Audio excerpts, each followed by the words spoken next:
Zainul, tadi pertanyaan dari Ibu Mira, mana yang sudah masuk ke merah, mana yang masuk ke kuning, DPR, apakah sudah punya datanya? Jujur kita katakan belum. Karena data itu ada di pemerintah dan kita minta pemerintah untuk segera membuat mitigasinya gitu.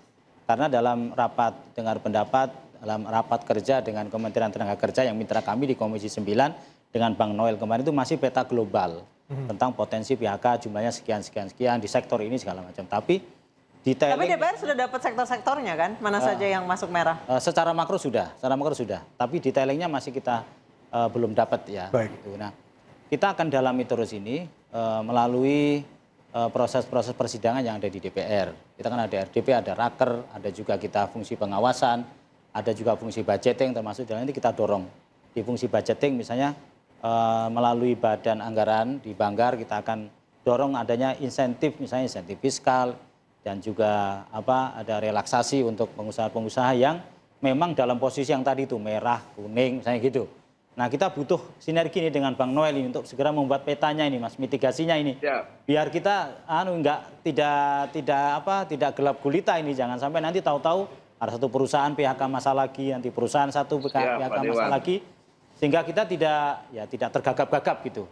Tapi saya lihat Bang Noel ini, saya salut karena menemani buruh luar biasa. Minimal negara hadir dulu lah, itu sudah cukup lah bagi buruh.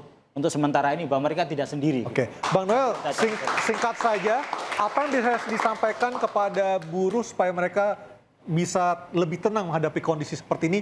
Karena uncertainty condition-nya sangat tinggi sekali, Bang Noel. Ya, sekali lagi saya sampaikan bahwa buruh itu patriotisme dalam keluarganya, patriotisme juga untuk perusahaan, patriotisme juga untuk negara. Nah, kewajiban negara harus hadir di tengah-tengah mereka.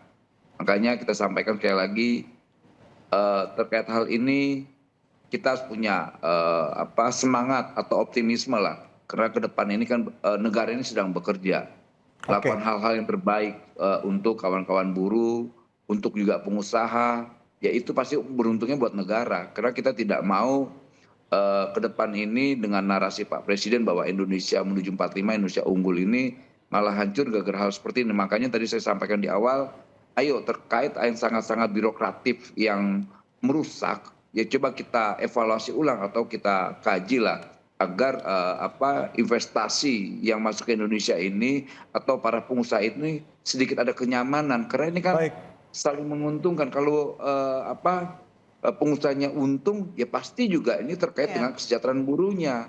Nah, makanya ya kita negara harus berpihak terhadap dua kebijakan ini. Pertama, kebijakan terhadap investasi, juga kebijakan terhadap kesejahteraan buruh. Nah, untuk itu hari ini momentumnya kawan-kawan buruh dan pengusaha harus bersatu. Gitu. Inilah momentumnya. Baik, terima kasih Bang Noel. Saya ke Mbak Esa. Mbak Esa, apa langkah cepat yang bisa dilakukan untuk mengatasi, untuk sementara paling tidak, supaya ini tidak terus seperti bola salju gelombang PHK ini, Mbak Esa? Ya, mungkin yang pertama adalah tadi ya memastikan bahwa tadi misalnya pencairan terkait dengan jaminan JKP, THR ya, JHT yang memang ada di pemerintah ini bisa cair secepatnya, karena itu adalah bantalan jaminan perlindungan hadirnya pemerintah untuk mereka tadi yang terdampak. Ya. Jadi ini sangat penting sekali, paling tidak di tengah kesusahan ini mereka masih punya ada 60% dari gajinya dia yang bisa dipegang untuk kebutuhan kehidupan sehari-harinya dia sampai 6 bulan sampai dia dapat pekerjaan baru. Dan ini sangat penting sekali. Dan yang kedua yang bisa dilakukan adalah tadi mungkin dengan Pak Wamen di sini kalau bisa mempercepat antar kebutuhan pekerja ya adalah kembali lagi kan bekerja. Jadi job matching bagaimana mereka memindahkan ini yang kan dia tidak punya kepastian THR pesangon itu nggak ada kepastiannya. Yang dia inginkan adalah kembali bekerja lagi. Jadi job matching kemana mereka bisa kembali bekerja lagi gitu ya. Industri mana yang bisa menampung mereka? Pekerjaan apa yang mereka bisa dapatkan lagi. Jadi pemerintah perlu memetakan sektor-sektor mana saja yang memang memerlukan tenaga kerja. Mungkin yang karakteristiknya sama, misalnya padat karya, kemudian juga mereka mungkin kalau mereka butuh upskilling gitu ya, mereskilling kemampuannya dia, itu juga diperlukan. Jadi pemerintah juga memberikan pelatihan-pelatihan yang bisa memberikan mereka siap bekerja lagi. Saya ke Pak Budi. Pak Budi, tadi masalah social cost tidak terduga biaya ormas. Salah satunya yang buat Sankir akhirnya pindah ke Vietnam.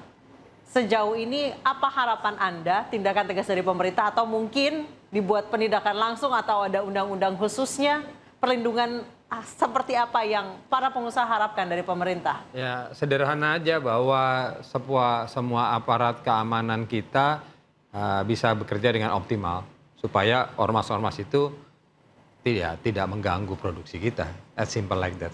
Nggak perlu ada undang-undang khusus dan segala macam karena pada dasarnya itu sesuatu yang ada di lapangan kok. Cukup penegakan hukum. Cukup penegakan hukum yang konsisten itu aja. Oke. Baik, Mbak Mira, singkat saja terakhir Mbak. Satu, cabut regulasi peraturan keputusan yang mereduksi, menghilangkan kesejahteraan rakyat secara keseluruhan. Yang kedua, tadi tegakkan hukum semaksimal mungkin sampai ke akar-akarnya. Kita dipertontonkan bahwa sekarang ini hukuman untuk para koruptor aja kan sangat sedikit. Dan saya minta kepada DPR RI yang terhormat untuk segera mensahkan RUU perampasan aset, karena itu penting. Nah, sambil menunggu RUU perampasan aset menjadi undang-undang, saya berharap betul kepada pemerintahan Pak Prabowo untuk mengeluarkan Perpu untuk perampasan aset supaya kapok tuh para maling-maling koruptor. Baik. Yang ketiga, saya harus mengucapkan terima kasih kepada Bang Noel, karena kami baru kali buruh ini melihat bagaimana performan Pak Wakil Menteri Tenaga Kerja itu langsung, saya menjadi saksi. Ketika ada persoalan, dia langsung telepon dirutnya. Tentu dengan kesopanan yang beliau lakukan ya.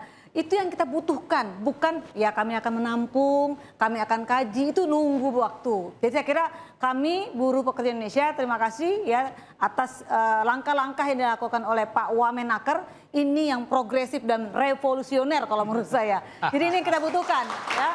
Jadi bukan sekedar omon-omon, bukan sekedar untuk pencitraan, ya bukan sekedar untuk hanya dalam tanda kutip ya hanya untuk menyenangkan para buruh ketika ngadu, dia mendengarkan, nulis, setelah itu lewat.